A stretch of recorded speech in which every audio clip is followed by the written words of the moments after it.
बहुत समय पहले की बात है। कासगंज नामक एक सुंदर सा गांव हुआ करता था। उस गांव में एक लकड़हारा रहता था जिसका नाम रामू था। रामू बहुत ही ईमानदार और मेहनती था। वह हमेशा अपने काम से खुश रहता था। उसके पास ज्यादा पैसे नहीं थे, लेकिन वह अपनी जिंदगी से संतुष्ट था। रामू के परिवार में उसकी पत्नी और उसके 2 बच्चे थे। रामू सेठ लालचंद के यहाँ लकड़ी काटने का काम करता था और लकड़ी काटने के बदले में सेठ लालचंद रामू को पैसे देता था, जिससे रामू और उसके परिवार का जीवन व्यापन होता था। सुमन, मैं काम पर जा रहा हूँ।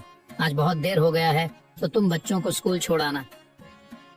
जी, स्कूल तो मैं छोड़ आऊंगी, लेकिन मोनू और चिंकी पिछले 2 दिन से कह रहे हैं कि उनके स्कूल की टीचर स्कूल की फीस मंगा रही है। हाँ, तो जाकर दे आओ ना स्कूल की फीस। अजी कहाँ से दूं? आप जो पगार लाते हैं उसमें मुश्किल से तो घर चल पाता है। अब उतनी सी तनख्वाह में मैं बच्चों की फीस का इंतजाम कैसे करूं? अजी मैं एक बात आपको साफ साफ कह देती हूँ, आप सेठ लालचंद जी से पगार बढ़ाने की बात कहिए। दिन पर दिन खर्च बढ़ता जा रहा है। बाजार में अगर सब्जी लेने निकलो तो सब्जियों के दाम आसमान छू रहे हैं, और बच्चों की पढ़ाई का खर्चा, घर का खर्चा अब इतनी कम तनख्वाह में कैसे गुजारा होगा? ठीक है, मैं आज ही सेठ जी से थोड़ा पगार बढ़ाने की बात करता हूँ। इतना कहकर रामू काम पर चला जाता है।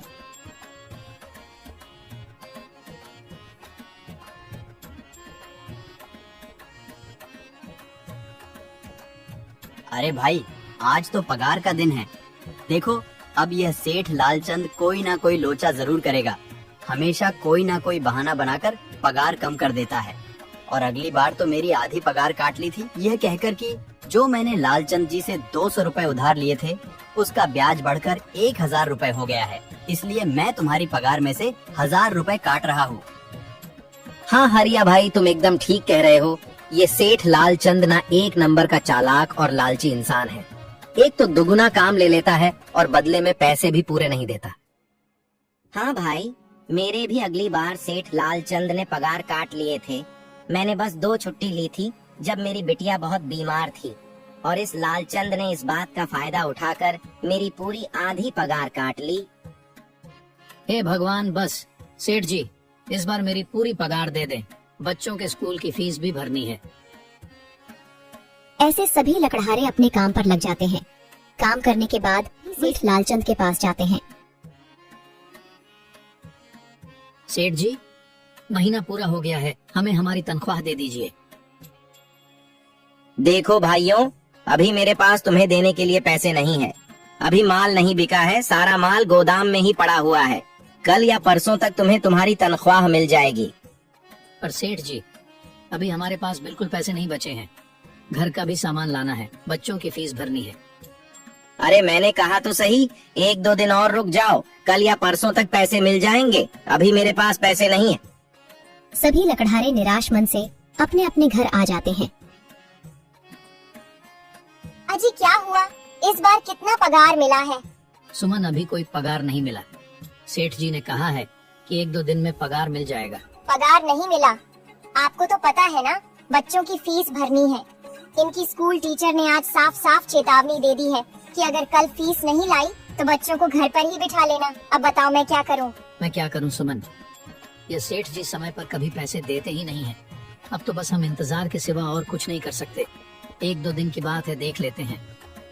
ऐसे ही 2 दिन गुजर जाते हैं। 2 दिन बाद सेठ लालचंद सबको पगार देता है। अरे हरिया, ये ले अपनी इस महीने की पगार। सेठ जी, यह तो बस 2000 है। मैंने तो इस महीने 3000 तक का काम किया है। हाँ, काम तो किया है, लेकिन तूने 1-1 घंटे आराम भी तो किया है। ये पैसे उसी आराम के काटे हैं। पर सेठ जी, आपने तो कहा था 8 घंटे काम के महीने में 3000 मिलेंगे, और मैंने तो 8 घंटे काम किया और 1 घंटे आराम। देख हरिया, मुझे ज्यादा हिसाब किताब ना समझा। ये 2000 रख, अगर चाहिए तो, और अगर नहीं चाहिए तो कहीं और काम ढूंढ ले। बेचारे हरिया के पास उन पैसे को लेने की सिवाय और कोई रास्ता नहीं था। हरिया चुपचाप वह पैसे रख लेता है। रामू, ये लो तुम्हारे 2500 रुपए। पर सेठ जी, 2500 क्यों? मेरे तो पूरे 3000 बनते हैं ना। मैंने तो कोई छुट्टी भी नहीं की और ना ही कोई आराम। मैंने तो अपना सारा काम समय पर किया है। हाँ, समय पर तो किया है, पर इस समय बाजार में लकड़ियों का दाम काफी सस्ता हो गया है। इस वजह से अभी तुम्हें भी पगार कम ही मिलेगी जब तक लकड़ियों का दाम नहीं बढ़ता।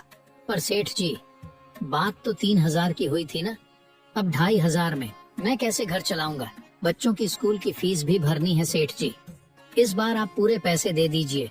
2,500 ही मिलेंगे तुझे। यहाँ काम करना है तो कर, वरना कहीं और काम ढूंढ ले। बेचारे हरिया के पास उन पैसे को लेने के सिवाय और कोई रास्ता नहीं था।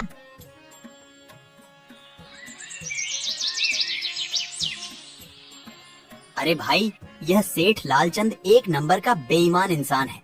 सारे पैसे अपने जेब में भर लेता है और बहाने बनाता है कि लकड़ियों के दाम सस्ते हो गए हैं। देख लेना, हम गरीबों की किसी न किसी दिन इसे जरूर हाय लगेगी। नहीं हरिया, ऐसे नहीं कहते। वह हमारे अन्नदाता है, आखिर उन्हीं के वजह से तो हमारा घर चल रहा है। अरे काहे का अन्नदाता? काम के पूरे पैसे तो देता नहीं है। पूरे महीने मेहनत करके भी क्या मिलते हैं? बस ये 2,000 रुपए। इसमें घर खर्च कैसे चलाएं? ऐसे तो हम कभी तरक्की नहीं कर पाएंगे। और हम कर भी क्या सकते हैं हरिया? हमें लकड़ी काटने के सिवा और कोई काम कहाँ आता है? और कोई काम खोलना भी चाहे तो उसके लिए हमारे पास इतने पैसे कहाँ हैं? अब जो भी हो, हमारा तो बस ये सेठ लालचंद ही सहारा है ना। कुछ देर बातें करने के बाद अपने घर की ओर निकल पड़ते हैं। जी आ गए आप। कितनी पगार मिला है? सुमन, इस बार सेठ जी ने बस 2,500 रुपए ही दिए हैं। बस 2,000? इतने में कैसे घर चलाएंगे? बच्चों की फीस में ही 1,000 रुपए निकल जाएंगे, फिर 1,500 में क्या क्या करेंगे? अब मैं क्या कहूँ सुमन, अब तुम्हें इसी में ही गुजारा करना होगा। तुम सबसे पहले बच्चों की फीस भर देना, इसके बाद बाकी का मैं देखता हूँ। अजी आप क्या देख लोगे? सेठ जी से पूरे पैसे तो मांगे नहीं गए आपसे?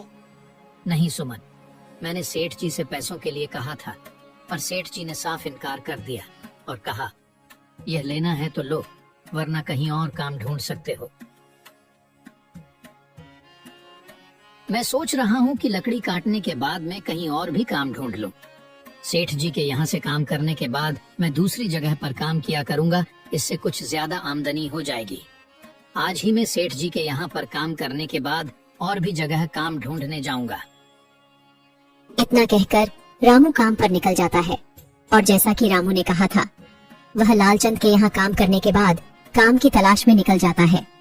रामू पूरे गांव में काम ढूंढता है, दुकानों दुकानों पर जाकर लोगों से काम मांगता है, मगर हर जगह रामू को केवल निराशा ही हाथ लगती है। अंत में थक हार कर रामू वापस जाने लगता है। तभी वह देखता है कि अचानक बहुत सारे भैंसों का झुंड उसकी तरफ दौड़े आ रहा है। यह देखकर रामू बहुत डर जाता है।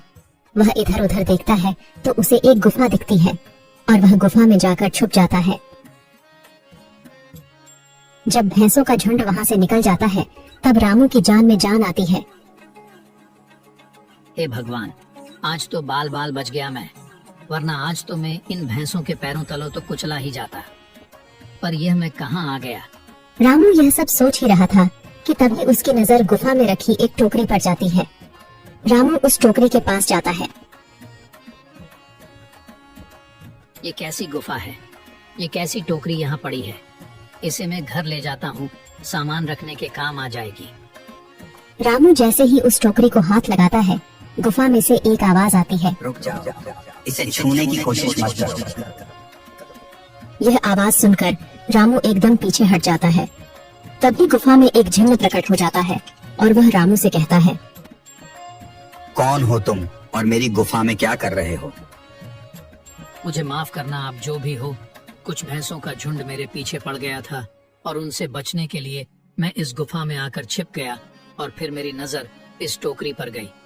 माफ कीजिए, मुझे लगा यहाँ कोई नहीं है तो यह टोकरी किसी की नहीं होगी, इसलिए मैंने इसे छुआ। रामू, तुम्हें डरने की जरूरत नहीं है। मैं तुम्हारे बारे में सब जानता हूँ। मेरी नजर एक बार भी जिस पर पड़ जाती है, मैं उसका इतिहास अपनी खुली आंखों से देख सकता हूँ। पर आप है कौन और आप इतने विचित्र क्यों दिखाई पड़ रहे हैं? आप अपना परिचय दीजिए, कौन है आप? मैं एक जिन हूँ और मैं कई सालों से इस गुफा की रक्षा कर रहा हूँ। यह गुफा मेरे पूर्वजों की है। इस गुफा में केवल वही इंसान घुस सकता है जिसका मन बिल्कुल पवित्र हो अगर तुम अपवित्र होते तो तुम इस गुफा में कभी नहीं घुस पाते। तुम एक सच्चे इंसान हो, इसलिए तुम इस गुफा में घुस पाए और इस टोकरी को छू पाए। अब तुमने इस टोकरी को छुआ है तो यह टोकरी तुम्हारी हुई। नहीं, मुझे ये टोकरी नहीं चाहिए, मैं तो बस देख रहा था। डरो मत रामू, तुम ये टोकरी ले जाओ। ये कोई साधारण टोकरी नहीं है, बल्कि यह जादुई टोकरी है। जादुई टोकरी? क्या यह वही जादुई टोकरी है जिसके बारे में हमारी दादी कहानी सुनाई करती थी कि किसी गांव में एक जादुई टोकरी हुआ करती थी और वह सबकी इच्छाएं पूरी करती थी? हाँ रामू, ये वही जादुई टोकरी है। अब तुम इस टोकरी के मालिक हो। तुम इसके इस्तेमाल से अपनी स्थिति सुधार सकते हो, पर याद रखना, तुम जो भी वस्तु इस टोकरी में एक बार डालोगे, वह चीज ही तुम्हें बार बार इस टोकरी में डालनी होगी। इसके अलावा तुम और दूसरी कोई चीज इस टोकरी में नहीं डाल सकते। अगर तुमने ऐसा किया तो इसका परिणाम तुम्हें ही भुगतना होगा। मेरी इस बात को हमेशा ध्यान में रखना और सोच समझकर बिना लालच किए इस टोकरी में वह ही सामान रखना जिसकी तुम्हें जरूरत हो। रामू टोकरी को लेकर घर आ जाता है। सुमन, ये देखो, ये मैं क्या लेकर आया हूँ। क्या लाए हो आप? बस ये एक टोकरी। सबसे पहले ये बताइए, आप तो काम की तलाश में गए थे ना, तो कोई दूसरा काम मिला कि नहीं? नहीं, अरे सुमन, मेरी पूरी बात तो सुनो। ये कोई ऐसी वैसी टोकरी नहीं है, बल्कि ये एक जादुई टोकरी है। रामू सुमन को वह सारी घटना के बारे में बताता है जो उसके साथ हुई। अच्छा, तो आपका कहने का मतलब है कि इस टोकरी में हमें कोई ऐसी चीज डालनी होगी जिसकी हमें सबसे ज्यादा जरूरत हो। हाँ सुमन, हमें सोच समझकर ही इसमें कोई चीज डालनी होगी। रामू थोड़ी देर सोचता है, फिर उसका ध्यान उन लकड़ियों पर जाता है जो एक बार उसने सुमन को रखने को दी थी। सुमन, तुम्हें याद है, एक बार मैं जंगलों में लकड़ियां काटने गया था तो मुझे एक चंदन की लकड़ी मिली थी और वह मैंने तुम्हें लाकर दे दी थी। हाँ, दी तो थी। तो तुम उस लकड़ी को ले आओ। हम उस चंदन की लकड़ी को ही इसमें डालेंगे और उस लकड़ी से अपना एक व्यापार शुरू करेंगे। सुमन चंदन की लकड़ी को ले आती है और उसे टोकरी में डाल देती है। वह जैसे ही चंदन की लकड़ी उस टोकरी में डालते हैं, उसमें कई सारी लकड़ियां आ जाती हैं। अरे वह ये तो चमत्कार ही हो गया। ये देखिए, कितनी सारी चंदन की लकड़ियां हो गई। अगर आप इसको बेचेंगे तो इससे काफी अच्छे पैसे मिलेंगे। हाँ राधा, मैं कल सुबह बाजार जाकर इनको बेच आऊंगा और जो पैसे मिलेंगे उससे हम अपने मोनू और चिंकी के स्कूल की फीस भर देंगे और बाकी बचे पैसों को संभाल कर रख लेंगे। अगले दिन रामू लालचंद सेठ के यहाँ काम पर न जाकर चंदन की लकड़ियों को बेचने के लिए बाजार की ओर निकल पड़ता है। वहाँ पर रामू चंदन की लकड़ियों को बहुत ही कम दामों में बेचा, जिसकी वजह से आम लोगों के साथ साथ बड़े व्यापारियों ने भी रामू से चंदन की लकड़ियाँ खरीदी। लकड़ियों को बेचकर रामू को काफी अच्छे पैसे मिले। पैसों को लेकर चंदन घर आ जाता है। ये देखो सुमन, उन लकड़ियों को बेचकर मुझे कितने सारे पैसे मिले हैं। ये लो कुछ पैसे, इससे तुम कल मोनू और चिंकी के स्कूल की फीस भर देना। अच्छा, तो मैं काम पर जाता हूँ। अजी, आपके पास तो अब यह जादुई टोकरी है, तो अब आपको उस सेठ लालचंद के यहाँ काम करने की क्या जरूरत है? हाँ सुमन, मैं सेठ लालचंद जी के यहाँ काम पर नहीं जा रहा, बल्कि मैं तो वहाँ पर जो काम कर रहे बाकी के लकड़हारे हैं उन्हें ये खुशी की खबर देने जा रहा हूँ, क्योंकि सेठ लालचंद जी से मेरे साथ साथ वह लकड़हारे भी बहुत परेशान थे। इसलिए अगर मेरा भला हो रहा है तो क्यों ना मैं उन सभी का भला करूं। वह सभी बहुत ईमानदार लकड़हारे हैं, वह सभी बहुत मेहनत से काम करते हैं, मगर लालचंद ने कभी भी उनको उनकी मेहनत के सही पैसे नहीं दिए।